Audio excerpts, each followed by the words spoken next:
Komið sæl. Í síðustu köflum þá voru það illmennin Skammkell og Otkell sem voru í forgrunni en þeir eru núna dauðir.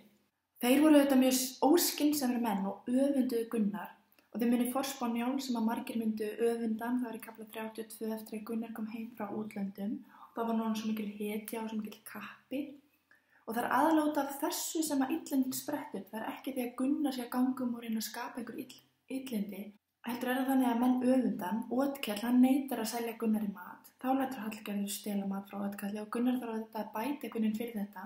Og hann reynir alltaf aftur og aftur að sættast, hann býður bætur og sættir, hann fær ekkert nema skæting og móðganir og lygar tilbaka frá félögunum. Og málið vindur auðvitað upp á sig þar til að Gunnar drepur þá og hann eiginlega hálf tilneitur til þess. En núna í næstu köflum það koma fram fleiri öfundarmenn Gunnars.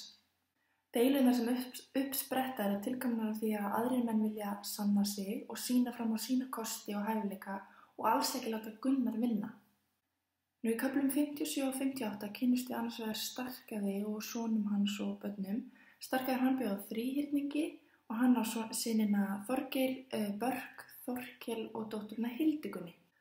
Og svo er það Egill og börn hans sem eru Kolur, Óttar, Haukur og Guðrún Náttsól.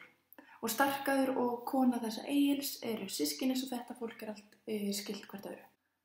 Starkaður á svaka góðan hest og synir hans er að monta sér því að enginn muni þora að etja við á hestaat. En Hildigunnur systir þeirra, hún segir að það sé nú einn maður sem að muni þora að fara í það og það sé Gunnar Hlíðarenda, enda er hann líka góðan hest og svo mikill kappi.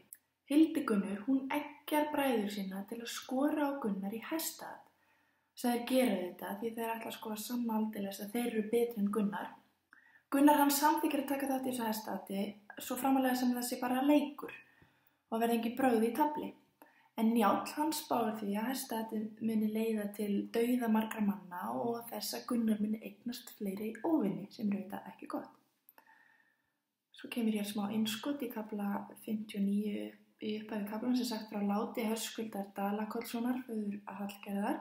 Og Þorgerður á svipum tíma, dóttir Hallgerðar, hún eignast son sem hún skýrir þetta Höskuld eftir afa sínum. Og þessi Höskuldur áttur að koma mikið í sögu síðar. Svo eru líka kynntir hérna synir Gunnars og Hallgerðar, það eru þeir Högni og Grani. Og þeir eru líka eftir að koma töluvert við sögu síðar. En svo kemur að hestaatinu og Skarphéðinn Njálsson, hann býðist til að sitja hest Gunnars og segir: Vér erum hvorugt ekki hávaðamenn, Skarphéðinn og Starkaðssynir, en Gunnar hann neitar því og hann vill ekki vera að blanda Njálssonum í nein vandræði. Nú fyrst fer hestaatið vel fram og allt er gamans gert, en svo breytast málin aðeins. Gunnar er gengur betur í atinu og Þorgeir Starkaðsson og Kolur Egilsson, frændurnir þarna, þeir reyna að hrinda hesti sínum og vita hvort Gunnar falli ekki fyrir. Þeir eru með svona bröð í taflirunni. Og Gunnar bregst við að sama hátt og hrindir sínum hesti á móti en Þorgeir og Kolur detta aftur bak og hesturinn ofan að þá sem eru auðvitað mjög neyðarlegt fyrir þá félagana. Nú þeir verða alveg brjálaðir og ráðast að Gunnari en Gunnar hann hrindir Kolur frá sér svo hann liggur rotaður eftir. Þorgeir er líka auðvitað mjög reiður, hann ræðst að hesti Gunnars og slær augað úr honum og þá slær Gunnar til Þorgeirs og Þorgeir rotast. Gunnar lætur svo kolskegg bróðir sem drepa hestinn svo að hesturinn þurfi ekki að lifa svona við örkuml. Gunnar þykir auðvitað mjög vænt sinn hest og vill ekki þurfa að drepa hann sjálfur. En eitt atriði til marks svona í rauninni góð mennsku Gunnars að hann þykir vænt dýr og menn og allt þetta. Nú Njáll hann hvetur til þess að menn sættist á staðnum en Þorgeir Starkaðsson vill alls ekki sættast, hann vill bara drepa Gunnar, vill engar sættir og grið og hatar Gunnar auðvitað eftir þetta.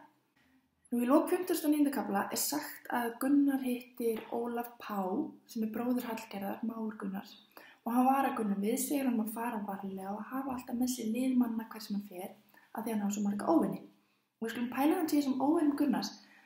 Gunnar er alltaf að reyna að halda friðinn og er alltaf að reyna að eignast ekki óvinni en það er alltaf einhver afbrýðisemi og leiðindi sem valda vandræðum, það er öfundsýki og bara almennt vesen á öðrum.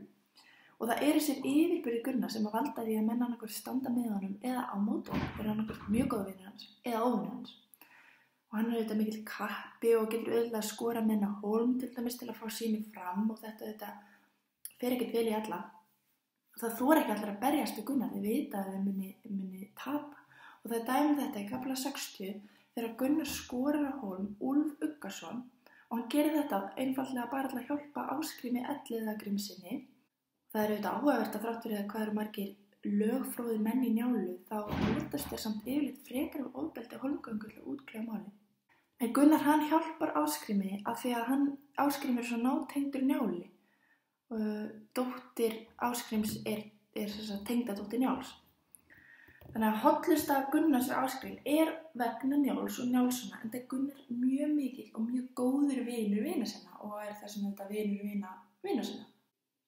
Ásgrímur, hann lofar Gunnari tryggð eftir þetta því að hann auðvitað fær allt sitt fé með hjálp Gunnars.